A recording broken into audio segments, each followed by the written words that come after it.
Hello friends, இன்னைக்கு மனதின் ஓசையில கேட்க போற கதையோட பேரு குறைகள். இளைஞன் ஒருத்தவன் புகழ்பெற்ற ஓவியர்கிட்ட மாணவனா சேர்ந்து ஓவியம் பயின்றான். அவரும் அவனுக்கு அழகான ஓவிய கலைய நல்லாவே கத்து கொடுத்தாரு. நல்லா கற்று தேர்ந்ததும் இளைஞன் தன்னோட திறமைய பரிசோதிக்க நினைச்சான். அதனால ரொம்ப கஷ்டப்பட்டு ஒரு அழகான ஓவியத்தை வரைஞ்சான். அந்த ஓவியத்தை மக்கள் பல பேர் கூடுற ஒரு பொது இடத்துல வச்சு அதுக்கு பக்கத்துல ஒரு பலகையில, நண்பர்களே, இந்த ஓவியத்தை நான் வரைஞ்சிருக்கேன். நான் புதியவன், அதனால இதுல தவறுகள் இருக்கலாம்.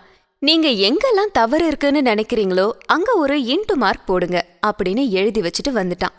அன்னைக்கு சாயங்காலம் போய் பார்க்கும்போது ஓவியமே தெரியல, முழுசுமா இன்டு மார்க் தான் இருந்துச்சு. அந்த இளைஞன் மனம் உடைஞ்சு போயிட்டான். இவ்வளவு தவறுகளை மக்கள் சுட்டி காட்டியிருக்காங்களே, இனி தான் ஓவியமே வரைய போறதில்ல அப்படின்னு முடிவெடுத்தான். அவனுக்கு உயிர் வாழவும் விருப்பமில்ல. தன்னோட குருவை சந்திச்சு அழுதுகிட்டே இந்த விஷயத்த சொன்னான்.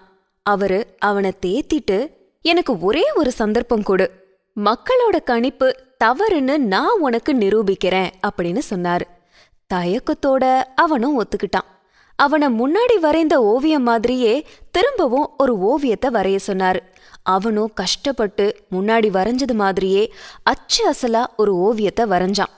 குரு அதை எடுத்துட்டு போய் முன்னாடி ஓவியத்தை வச்ச அதே இடத்துல வச்சாரு. பக்கத்துல பலகையில, நண்பர்களே, நான் இந்த ஓவியத்தை வரைஞ்சிருக்கேன். நான் புதியவன், அதனால இதுல தவறுகள் இருக்கலாம். இந்த ஓவியத்துல நீங்க எங்க தவற கண்டாலும் உடனே பக்கத்துல இருக்கிற பிரஷையும் பெயிண்டையும் வச்சு சரி செய்யலாம் அப்படின்னு எழுதி வச்சுட்டு வந்துட்டாரு. சாயங்காலம் 2 பேருமே போய் பார்த்தாங்க. ஓவியம் அப்படியே இருந்துச்சு. இதுல யாரும் எந்த திருத்தமும் செய்யல. குரு இன்னும் ஒரு நாள் விட்டு பார்க்கலாம் அப்படின்னு சொன்னாரு. மறுநாள், அதுக்கு அடுத்த நாள் கூட யாருமே ஓவியத்தை திருத்தம் செய்யல. குரு மாணவன் கிட்ட, பாத்தியா, குற்றத்தை சுட்டி காட்ட சொன்னா எல்லாருமே போட்டி போட்டுட்டு முன் வருவாங்க. குற்றத்தை திருத்தி மேம்படுத்த சொன்னா யாருமே தயாரா இருக்க மாட்டாங்க. இவங்களோட விமர்சனத்தை பார்த்து பயந்து உன்னோட வாழ்க்கைய பாழாக்கிக்க நினைச்சியே அப்படின்னு சொன்னாரு. இதுல இருந்து நமக்கு என்ன தெரிஞ்சுது? அத நான் என்ன சொல்றது, அதான் குருவே சொல்லிட்டாரே, அதையே ஃபாலோ பண்ணுங்க. என்ன ஃப்ரெண்ட்ஸ், இந்த கதை உங்களுக்கு பிடிச்சிருந்ததா? மறக்காம ஷேர் பண்ணுங்க. நாளைக்கு வேற ஒரு கதையோட உங்களை மீட் பண்றேன்.